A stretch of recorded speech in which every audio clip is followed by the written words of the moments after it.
Every year, hundreds of narrowboats fail their boat safety scheme examination. Failing it is a pain, for sure. It can cost you extra money, and it might delay your cruising plans, but on the plus side, the BSS examiner might have highlighted a serious safety defect that was putting you, your crew, and your vessel at risk. Now, before we dive into the details, it's worth saying that the boat safety scheme isn't perfect. It aims to raise the standard of safety across the inland waterways fleet, and it is way better than nothing. Unbelievably, private vessels in use on the coast have no similar scheme for regular safety checks other than pre-purchase and reinsurance surveys by a marine surveyor. If you've owned your yacht or motorboat on the coast for more than 5 years and you have no plans to sell it, I can guarantee there is going to be some useful advice for you in this video. So let's start with a quick reminder on the boat safety scheme itself. All craft wishing to use the canal network must obtain a Canal and Rivers Trust or a local waterways licence. To get one, they must have an in-date boat safety scheme certificate, and these are issued following an examination of the vessel by a registered boat safety scheme examiner.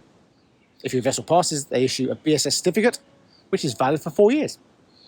On average, 21,000 boats are inspected every year, and whilst the overall failure rates aren't published, many boats are reported to fail first time.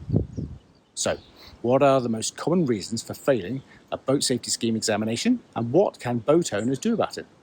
In this video, we're going to go through the top 10 failures, and the good news is, most of them are pretty easy to spot and put right.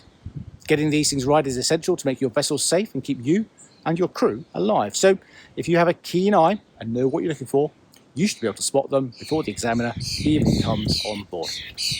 In this video, we're going to look at the top 10 reasons for failing a BSS examination according to the BSS examiners themselves. We'll look at the requirements in the question, think about what to look for, and how easy many of them are to put right. So let's get back to the office and get stuck in to our boat safety scheme defects top 10. Top of the list by a wide margin is battery security, and the requirement in question in the BSS examination check-in procedures is requirement 312. Are batteries secure against excessive movement in any direction? Now, excessive movement is defined as 10mm or more in any direction. Batteries are heavy objects. A typical 100 amp hour battery weighs about 25 kilos, so 4 of them in a row with space to move will quickly develop sufficient momentum to pull cables out of connectors, and that could quickly cause either power loss or short circuit with potential fire risk.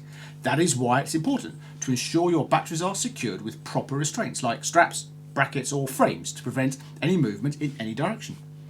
I commonly find skinny 20mm webbing straps or smaller secured with just a self-tapping screw to hold 2 or more batteries in check. The best question to ask yourself is, if this boat was upside down, would this strap hold these batteries in place? And if the answer is no, take some time to think about how to improve the battery security on your boat. You can see in the applicability section, the requirement says that vertical restraint is generally required, but if the tray or box that the batteries sit in comes up to half height and would keep them restrained were the vessel at 45 degrees, that would be acceptable. Number 2 on our list is portable fire extinguishers, where BSS requirement 611 asks, are the correct number of suitable portable fire extinguishers provided, and do they have the correct combined fire ratings? The most common portable fire extinguisher I find on boats during my survey work in the UK is the 1 kilo ABC dry powder unit. Rated at 5A or occasionally 8A, this is a small, lightweight and inexpensive extinguisher. It's usually the cheapest fire extinguisher on offer in the majority of chandleries. When looking to comply with the mandatory standards such as the BSS, the minimum requirement is to typically carry 2 or 3 extinguishers with a combined rating of 10A, 13A or 21A, depending on the vessel's length. My main concern with these extinguishers on boats is that they offer only the most basic level of firefighting capability. On average, they have a discharge time of 5 to 10 seconds, giving you just one shot at tackling the fire. You need to be in exactly the right place and at the optimum distance from the fire before activating the extinguisher. There are much better alternatives on the market these days which have greater capability in a similar sized package for just a little more money. The 2 litre all-fires extinguisher from Forexo is made to EN3, rated for A, B, C, D, E and F fires, has a 5-year warranty, and it's what I have on my boat. You can check it out on the Amazon link via the link in the description. Next we come to carbon monoxide alarms, and BSS section 641 asks, if the vessel has 1 or more accommodation spaces, are the correct number of carbon monoxide alarms provided? Unless you have a completely open plan boat, there will be doors linking accommodation spaces, and there needs to be a CO alarm within 10 metres of any internal door. This helps ensure anyone in any space is likely to hear an alarm. The absence of a CO detector is a serious detraction in any vessel with an enclosed cabin containing an internal combustion engine, gas appliances or solid fuel burners. CO detectors have been mandatory on all inland waterways craft since 2019. Carbon monoxide is the silent killer on boats, and a detector isn't expensive. It could save you and your crew's lives. Get an approved detector made to BS 50291-2, approved for recreational craft such as this fire engine alarm, which runs on AA batteries. Regularly test your CO alarm, or as the fire brigade like to call it, test it Tuesday. Now, if you're looking to buy your first narrowboat, there are 5 stages you will encounter in a typical narrowboat purchase. Think waves. First, you need to consider what narrowboat will be right for your plans, your skills, and your budget.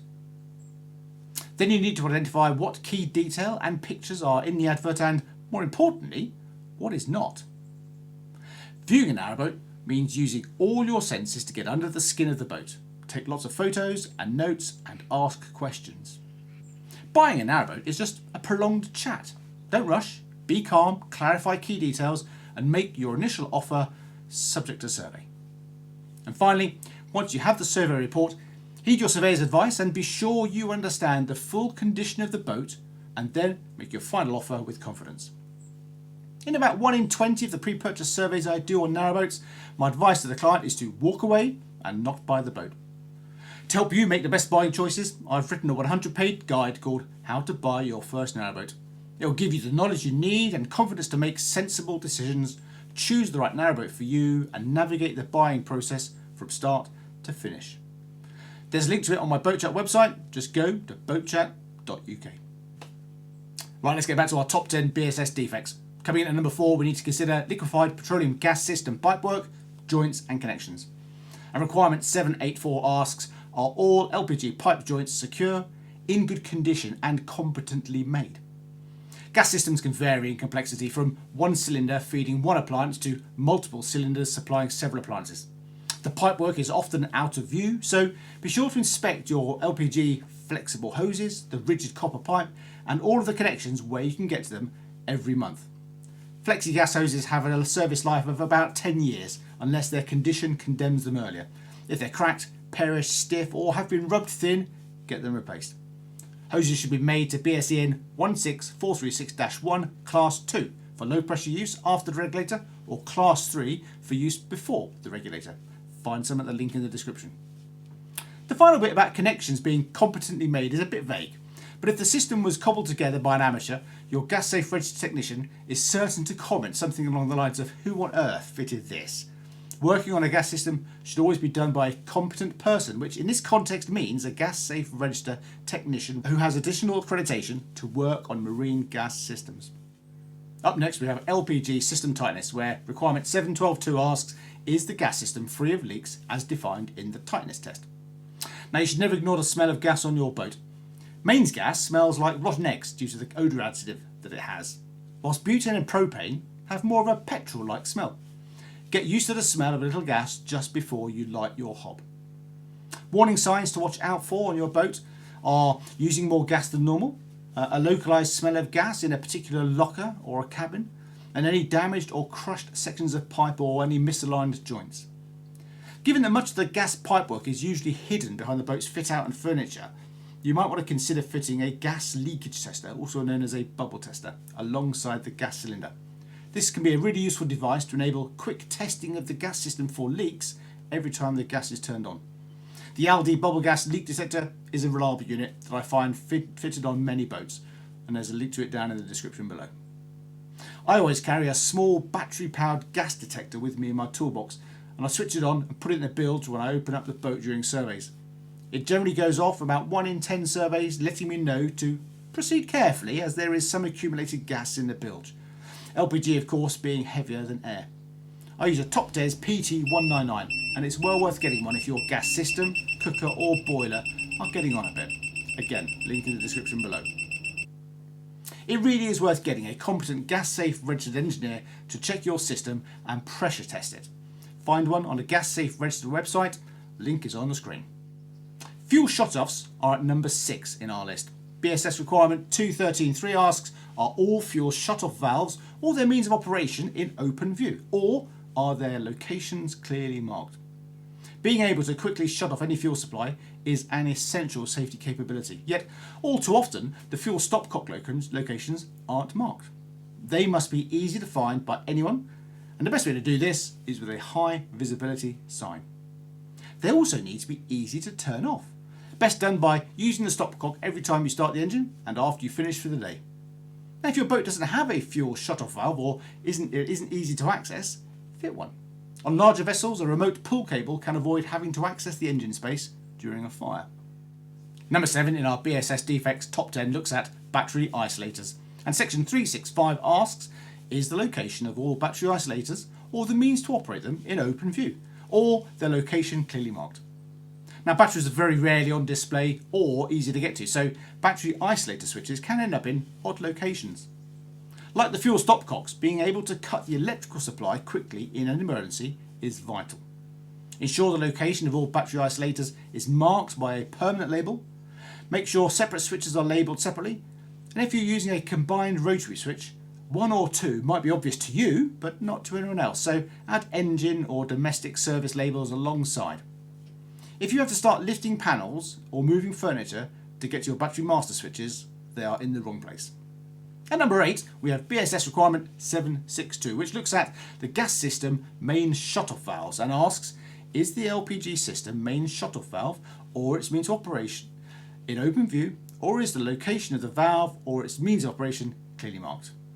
Again, like the fuel and electrical systems, being able to quickly shut off the gas supply is an essential safety capability.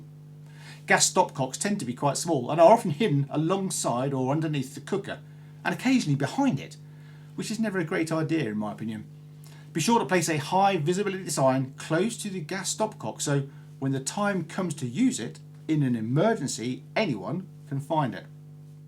The 9th defect on our list looks at LPG appliance burner operation and is covered in BSS requirement 881, which asks, are all LPG appliance burners delivering a proper flame? Now, a well set up gas system should deliver a crisp blue flame that kind of sits on top of the burner outlet rather than floating above it or being halfway into it. And that's true for your hob, grill, oven, heater and boiler if you have one fitted. Light all of your gas burning appliances and set them all to maximum, and then take a close look at each flame. Anything other than a crisp blue flame could be a sign that combustion isn't complete or the system isn't gas tight, and the risk of carbon monoxide poisoning goes up. If you see any odd blue, yellow or flickering flames, it's time to get the gas system tested by a gas safe registered engineer. The final defect in our BSS failures top 10 concerns requirement 331, covering cable locations in electrical systems, and it asks, are all electrical cables supported in a safe position? Even on boats with simple electrical systems, there will be hundreds of meters of wiring. Boat wiring should not cause a trip or snag hazard, and wires should be protected from heat, vibration and abrasion.